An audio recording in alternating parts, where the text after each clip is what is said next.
Lagi rekor nih. Nah, Assalamualaikum warahmatullahi wabarakatuh. Waalaikumsalam. Waalaikumsalam warahmatullahi wabarakatuh. Alhamdulillahirrabbilalamin. Wassalatu wassalamu ala asrafil anbiya'i wal mursalin wa ala alihi wa sahbihi rasulillah ajma'in. Asyhadullah wa asyhadu anna Muhammadar Rasulullah sallallahu alaihi wasallam. Pertama-tama marilah kita panjatkan puji dan syukur kita atas kehadirat Allah yang telah memberikan kita nikmat jasmani dan rohaninya pada kita semua sehingga kita dapat dipertemukan pada malam hari ini dalam keadaan yang sehat walafiat. Salawat berserta salam tidak lupa pula kita hadiahkan buat Nabi kita yang terakhir, yakni Nabi besar Muhammad Sallallahu Alaihi Wasallam. Baik, langsung saja kami dari kelompok 1 yang beranggotakan saya sendiri sebagai moderator Rahmat Arisa, selanjutnya Nuriza Nataza, Muhammad Taufik, Novan Andika Putra, Agnes Donita, Ade Kurniawan akan mempresentasikan hasil diskusi kita, yaitu tentang rangkaian teori belajar motorik, pendekatan psikologi, dan teori kibernetik secara tepat, sistematis, dan terukur.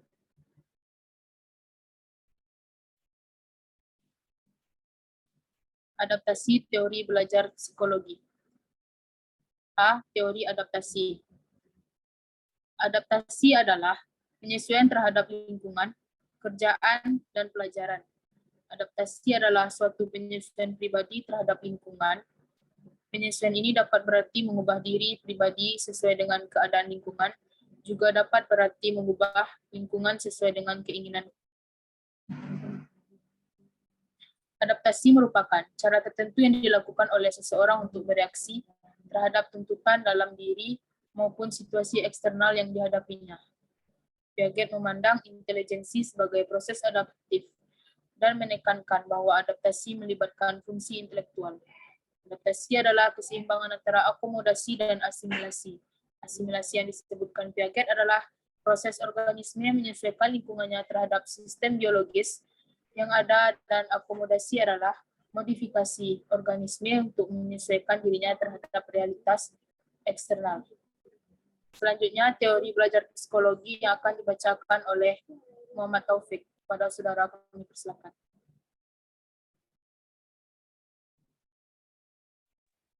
Baik, saya akan melanjutkan pembahasan teori. Yang B yaitu teori belajar psikologi.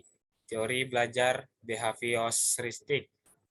Gage dan Berliner adalah dua orang yang membuat teori belajar behavioristik. Teori ini berisi tentang perubahan tingkah laku yang terjadi karena pengalaman belajar. Dalam perkembangannya, teori ini menjadi aliran psikologi belajar yang memiliki pengaruh terhadap tujuan peningkatan teori belajar dan praktek di dalam dunia pendidikan dan pembelajaran. Belajar itu sendiri merupakan interaksi antara stimulus dan respon. Selanjutnya yaitu teori belajar kognitif. Seorang psikolog asal Swiss, yaitu Jean Piaget, mengembangkan teori kognitif. Berkat teori dari Piaget, terlahir perkembangan psikologi yang berpengaruh terhadap perkembangan konsep kecerdasan. Teori kognitif berbicara tentang manusia membangun kemampuan kognitifnya dengan motivasi yang dilakukan oleh diri sendiri maupun terhadap lingkungannya. Mungkin selanjutnya akan dibahaskan atau dijelaskan oleh Agnes Donita. Pada Agnes, dipersilakan.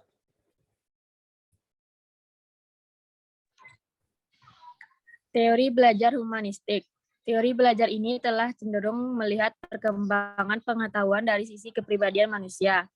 Hal ini karena humanistik itu sendiri merupakan ilmu yang melihat segala sesuatu dari sisi kepribadian manusia.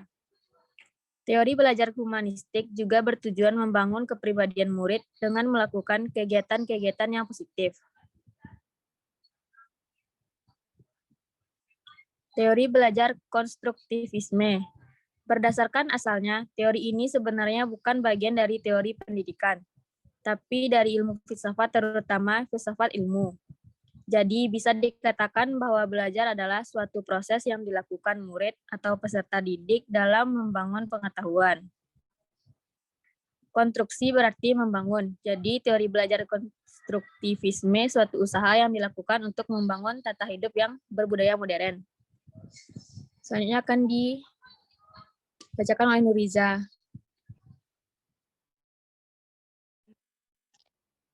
Selanjutnya yaitu kelompok teori asosiasi stimulus respon. Belajar menurut teori behaviorisme adalah perubahan perilaku yang terjadi melalui proses stimulus dan respon yang bersifat mekanis. Oleh karena itu, lingkungan yang sistematis, teratur, dan terencana dapat memberikan pengaruh atau stimulus yang baik, sehingga manusia bereaksi terhadap stimulus tersebut dan memberikan respon yang sesuai.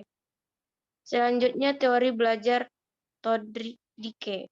Teori belajar Thorndike merupakan salah satu teori yang menonjol. Banyak teori yang dikembangkan berdasarkan teorinya. Teori belajar ini juga berpengaruh dalam pembelajaran pendidikan jasmani.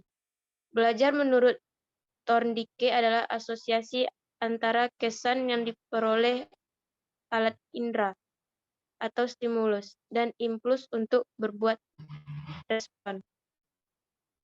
Selanjutnya, saya kembalikan kepada moderator.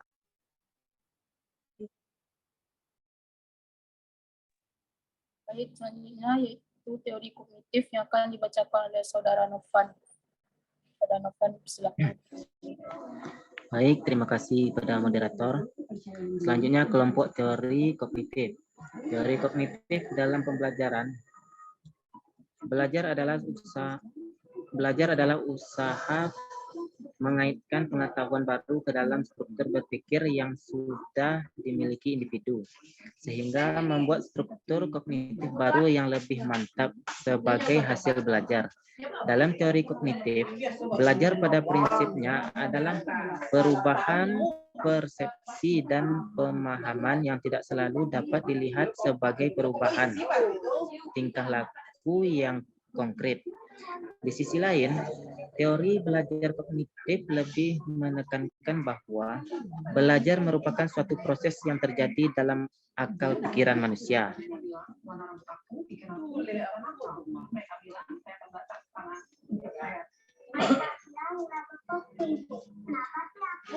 Sistem teori asosiasi stimulus respon dan teori kognitif. Teori asosiasi atau stimulus respon dari Edward Lee Thorndike. Menurut Thorndike, belajar adalah proses interaksi antara stimulus dan respon. Stimulus adalah apa yang merangsang terjadinya kegiatan belajar seperti pikiran, perasaan, atau hal-hal lain yang dapat ditangkap melalui alat indera. Sedangkan respon adalah reaksi yang dimunculkan peserta didik ketika belajar, yang dapat pula berupa pikiran, perasaan, atau gerakan atau tindakan.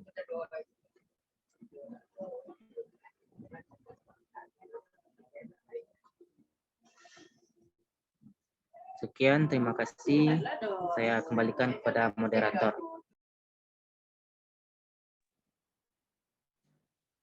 Terima kasih.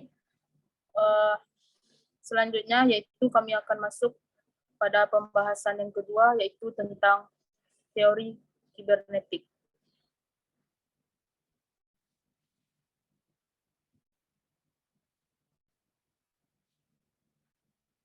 Next week.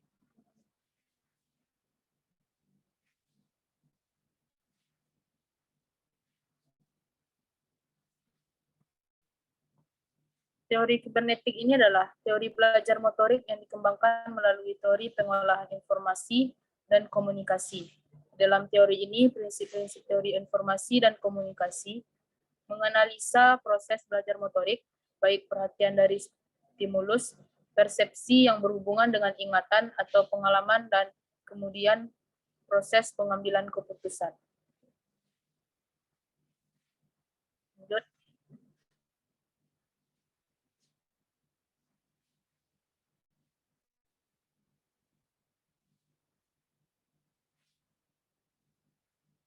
Ada 5 komponen informasi atau stimulus yang dapat mempengaruhi respon, yaitu optik atau indera penglihatan, akustik atau indera pendengaran, taktil atau indera peraba atau kulit, kinestik atau organ otot dan syaraf, vestibular atau alat keseimbang atau statikodinamisator.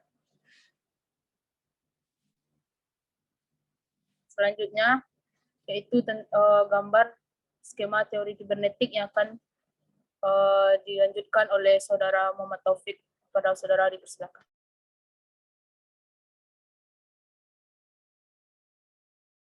Ya, baik. Terima kasih, moderator. Selanjutnya itu gambar skema teori kibernetik. Nah, terlihat di bagian yaitu S, ada optik, akuatik, taktil, kinestetik, dan vestibuler. Nah, itu ya dibagi menjadi 3, yaitu mekanisme persepsi atau pemberian dan pengertian. Yang kedua yaitu mekanisme pengolahan informasi, alternatif respon. Lalu yang ketiga, penghasilan respon, pengambilan keputusan dan program. Nah, 3 itu adalah susunan syaraf sentral atau otak. Selanjutnya menuju ke emosional, yaitu salah satu unsur psikis yang sangat mempengaruhi kebutuhan dan gerak. Setelah itu terjadinya alat gerak. Selanjutnya respon aksi motorik.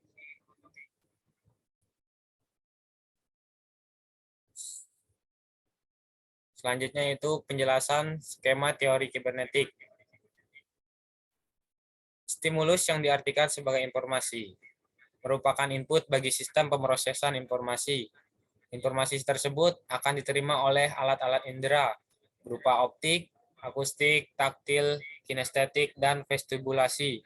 Yang dimaksud dengan stimulus informasi adalah penjelasan tentang tugas-tugas gerakan yang akan dilakukan, antara lain meliputi gerakan yang dilakukan, bagaimana melakukannya, faktor-faktor apa yang harus dilakukan, dan bermacam-macam. Selanjutnya akan dijelaskan oleh Agnes Denita. Kepada Agnes, disilakan. Konsep dasar teori kibernetik. Manusia bukanlah makhluk yang pasif dalam menentukan suatu respon dari stimulusnya. Stimulus yang datang. Manusia adalah penentu dan pengendali dari respon-respon yang ditampilkan. Konsep ini dipertegas dari pengertian kata kibernetik itu sendiri. Kata kibernetik berasal dari bahasa Latin cybernetes, yang artinya nahkoda, kapal. Maksudnya adalah manusia merupakan penentu dan pengendali proses dan arah tingkah laku yang ditampilkan atau perilaku gerak. Selanjutnya akan dibacakan oleh Nuriza. Selanjutnya yaitu penerapan atau aplikasi teori kibernetik dalam pembelajaran. Aplikasi teori sibernetik terhadap pembelajaran hendaknya menarik perhatian, memberitahukan tujuan pembelajaran kepada siswa, merangsang kegiatan-kegiatan pada persyaratan belajar, menyajikan bahan perangsang, memberikan bimbingan belajar, mendorong untuk kerja, memberikan balikan informatif, menilai unjuk kerja, dan meningkatkan retensi alih belajar. Selanjutnya akan dilanjutkan oleh Novan.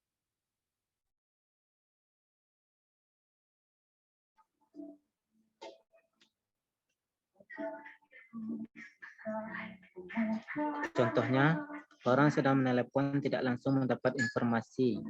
Misalnya karena sinyal jelek, sehingga informasinya disampaikan secara beberapa saat.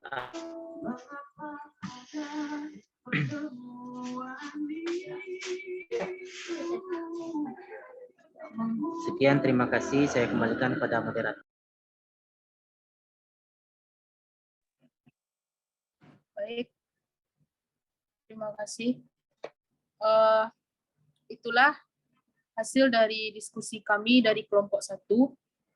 Apabila ada kesalahan kami mohon maaf. Kami sudahi dengan wassalamualaikum warahmatullahi wabarakatuh. Waalaikumsalam warahmatullahi wabarakatuh. Waalaikumsalam warahmatullahi wabarakatuh.